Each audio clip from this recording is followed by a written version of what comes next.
Saludos amigos televidentes de su espacio, hablando de medicina con el doctor Peralta. Como cada semana, vamos a tocar un tema que es importante para la salud cardiovascular, la salud en general y la salud en todo el mundo. Hoy vamos a tocar el tema de lo que es las epilepsias, las convulsiones y como comúnmente lo llamamos, la gota. Para tocar ese tema, obviamente aquí tenemos un cerebro, porque obviamente el problema de la gota o la convulsión o la epilepsia se va a deber a un trastorno cerebral. El cerebro es el órgano que se encarga de las funciones vitales del cuerpo humano, como es el pensamiento, la función motora, que es esto que estoy haciendo, que es moviendo las manos, la función sensitiva, es decir, la sensibilidad, la función cognitiva del pensamiento, la sabiduría, las destrezas, las habilidades y producciones de hormonas, entre otras cosas. Si toco el tema de las funciones cerebrales, tendría que tomarme una semana entera para poder explicar cada una de ellas. Pero en general esas son sus funciones.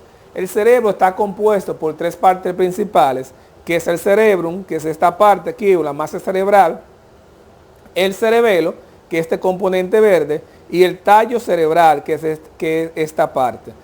El cerebro está compuesto mayormente por grasa, en un 60%, y de ahí en adelante tiene azúcares o carbohidratos, proteínas, sal, agua, entre otros componentes. Las células principales del cerebro se llaman neuronas y las neuronas se comunican una entre ellas por actividades o corrientes eléctricas. Cuando hay una interrupción de esos componentes eléctricos, es decir, como cuando usted interrumpe la electricidad por un cable, o cuando esa actividad eléctrica está desproporcionada, ya quiere decir que está muy alta, muy bajita, esto mayormente es lo que lleva al trastorno cerebral que llamamos convulsiones. Convulsiones es el evento de cuando una persona mayormente, que todos hemos visto, comienza a mover las manos, comienza a tener movimientos de la cabeza, las extremidades, y comienza a morderse la lengua. También puede comenzar este paciente a perder el control de las orinas, de las heces fecales, entre otras cosas. Pero también hay pacientes que le da convulsiones y solamente le da una parte del cuerpo, ya sea la mano, sea la pierna, y puede o no perder el conocimiento. En niños pequeños existen convulsiones que se llaman convulsiones de ausencia, que cuando un niño está, por ejemplo, hablando con una persona y por unos segundos como que se va del espacio.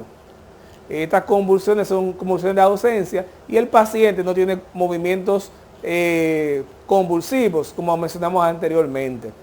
El término epilepsia se debe mayormente a una persona que tiene un trastorno de convulsiones que es alrededor de 2 veces en 24 horas o que tiene más riesgo de darle.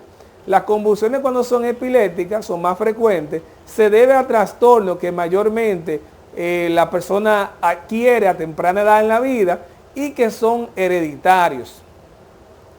La gota en sí es un término que se usa de manera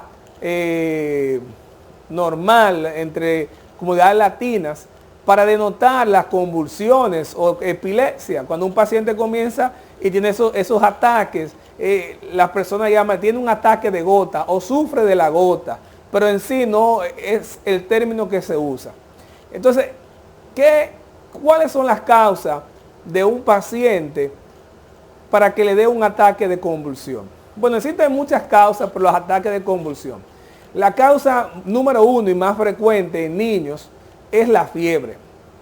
Todos tenemos y conocemos algún amiguito, algún primito, hasta un propio hijo que le ha dado fiebre, que ha sido muy alta y ha sido persistente, y esta fiebre lleva a que el paciente tenga un ataque de convulsión.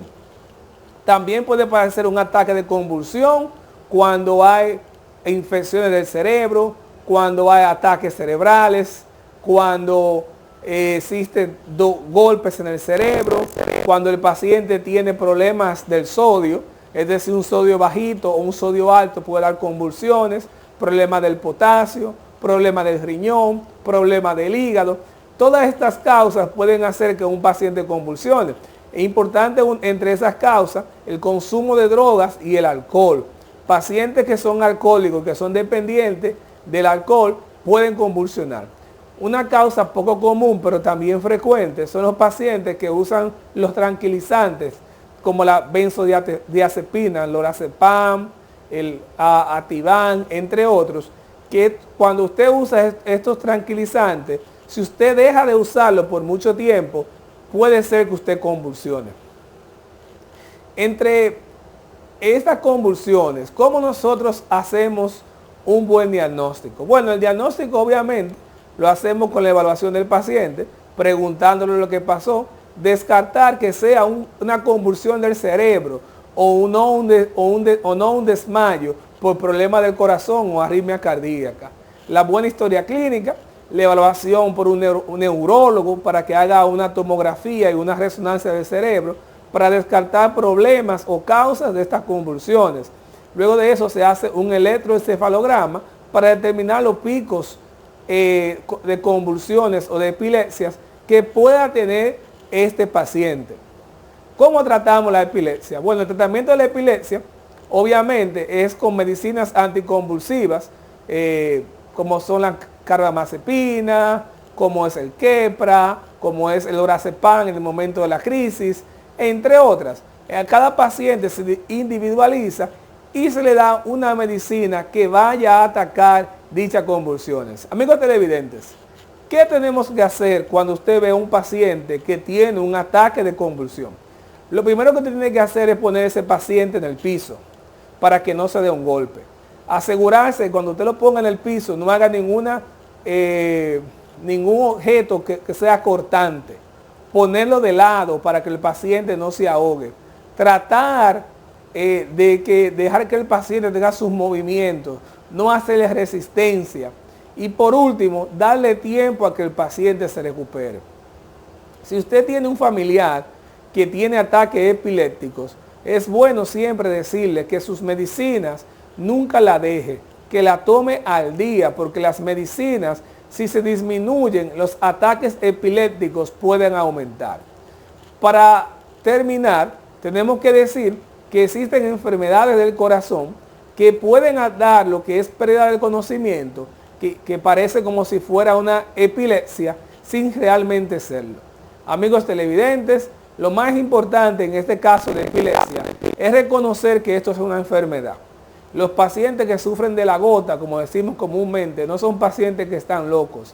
Son pacientes que nacieron con un problema de salud y tenemos que tener mucha compasión con ellos. Pasen buenas y muchas gracias.